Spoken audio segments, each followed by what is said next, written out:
యువకుల యొక్క ఆత్మ బలిదానం మనం గుర్తించకూడదు. కేవలం తెలంగాణ ప్రజల ఓట్లు కావాలి, మేము తెలంగాణకు వ్యతిరేకిస్తున్నాం. అయ్యా నువ్వు తెలంగాణకు ఎందుకు వ్యతిరేకిస్తున్నావు? తెలంగాణ పోరాటం ప్రజా పోరాటము, 60 సంవత్సరాల ప్రజా పోరాటము.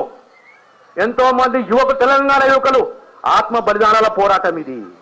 తెలంగాణ పోరాటము అస్తిత్వానికి సంబంధించింది, ఆత్మ గౌరవానికి సంబంధించిన పోరాటము ఇది. మేము ఎవరో కూడా ఇంచు జాగా అడుగుతలేం, మేము స్థలం అడుగుతలేం లేము. తెలంగాణ ప్రజలు అమాయకులు, తెలంగాణ ప్రజలు పట్టుదలతో ఉండేవాళ్ళు, తెలంగాణ ప్రజలు నిబద్ధత ఉండేవారు. కానీ తెలంగాణ ప్రజలు పౌరుషము, రోషము, తెగింపు కూడా తెలంగాణ ప్రజలకు ఉన్నది. ఎంత పెద్ద శక్తి వచ్చినా ఎవరు అడ్డుకున్నా తెలంగాణ ప్రజలు ఎవరికి శత్రువులు గారు, మేము ఎవరికి శత్రువులు కాము. అయ్యా మీరు మాయమ్మడిది పెట్టడం అయినా మనకు అర్థం కావట్లేదు. 56 ముందు తెలంగాణ ఒక రాష్ట్రము, స్టేట్ ఆఫ్ హైదరాబాద్ అంటుండే. 56 ముందు తెలంగాణ ప్రజల యొక్క మనోభావాలకు వ్యతిరేకంగా విలీనం జరిగింది. ఆనాటి నుంచి ఈనాటి వరకు మేము పోరాడుతున్నాము. అయ్యా మా తెలంగాణ మాకు కావాలి, మా రాష్ట్రం మాకు కావాలి, మా పాలన మాకు ఏం కావాలని అడుగుతుంటే తప్ప లేదు మీ తెలంగాణ రానివ్వము. నాయకుడు అంటారు అహంతో, అహంకారంతో, అహమున్న నాయకుడు, అహంకారం ఉన్న నాయకుడు, నేను భావంతో ఉండే నాయకుడు ప్రజానాయకుడు కాలేడు. కుటిలత్వంతో ఉన్న నాయకుడు, కుతంత్రాలతో ఉండే నాయకుడు, ఎప్పుడు సాధ్యం లేని నాయకుడు, మానవత్వం లేని నాయకుడు, వాడు ఎప్పుడు నాయకుడు కానేయగలేదని చెప్పే విషయాన్ని మీకు నేను తెలియజేస్తున్నాను. రాబోయే తెలంగాణ ఖచ్చితంగా తెలంగాణ వస్తున్నది.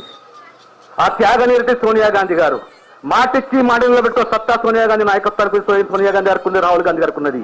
ఇలా ఆ తల్లి తెలంగాణ దేవత ఈ రోజు మనకు. ఆ తల్లి మనకు తెలంగాణ ఇచ్చి మాటిచ్చింది. ఇలా క్యాబినెట్ ఓటు వచ్చింది.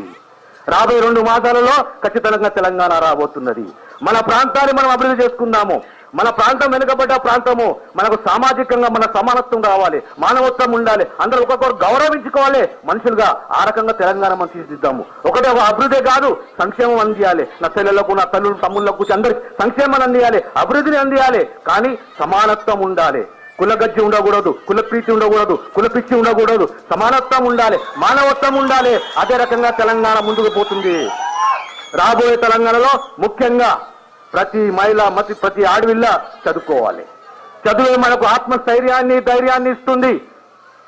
ఈ వ్యవస్థని, సమాజంలో రుగ్మతలకు వ్యతిరేకంగా పోరాడి ప్రశ్నించే శక్తి కేవలం ఒక చదివేస్తున్న ప్రతి ఆడవిల్ల చదువుకోవాలి. ప్రతి యువకుడు చదువుకోవాలి. చదువుకు మనం ప్రాధాన్యత ఇవ్వాలి. వ్యవసాయానికి ప్రాధాన్యత ఇవ్వాలని, మనము పవర్కు ప్రాధాన్యత ఇవ్వాలి.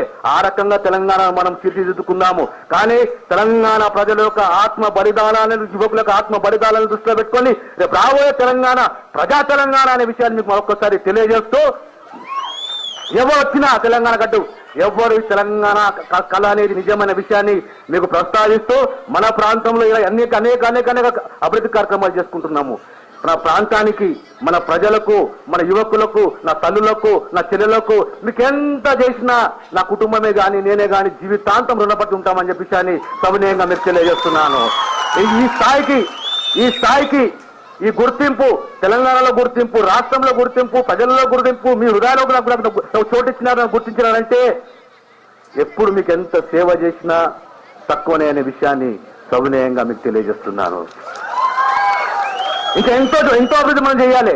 ఇలా ఒక జేఎన్టీఏ కాదు, ఇలా మంచినీటి వ్యవస్థనే కాదు, ఇలా రోడ్ల నిర్మాణమే కాదు, ఇలా సబ్స్టేషనే కాదు, ఇలా మహిళా కళాశాలలే కాదు, డిగ్రీ కళాశాలలే కాదు, ఇంకా ఎన్నో అభివృద్ధి కార్యక్రమాలు చేయాలి. రాబోయే కాలంలో అతి త్వరలో సింగూరు జలాలు మొట్టమొదటిసారి చరిత్రలో పుల్కలు, అందోలు మండలకు విడుదల చేస్తున్నామనే విషయాన్ని సవినయంగా మీకు తెలియజేస్తున్నాను.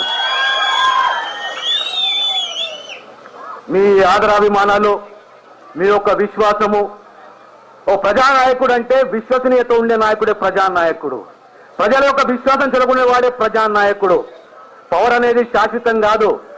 నీ మూలాలు, నీ పార్టీ, నీ గుర్తింపు అనేది మనం ఎప్పుడు గుర్తించుకోవాలని సవినయంగా తెలియజేస్తూ, ఇంత ఆదరాభిమానాలతో నాకు స్వాగతం పలికిన, సన్మానించిన మీ అందరికీ సవినయంగా మరొక్కసారి ధన్యవాదాలు తెలియజేస్తూ నేను సెలవు తీసుకుంటాను.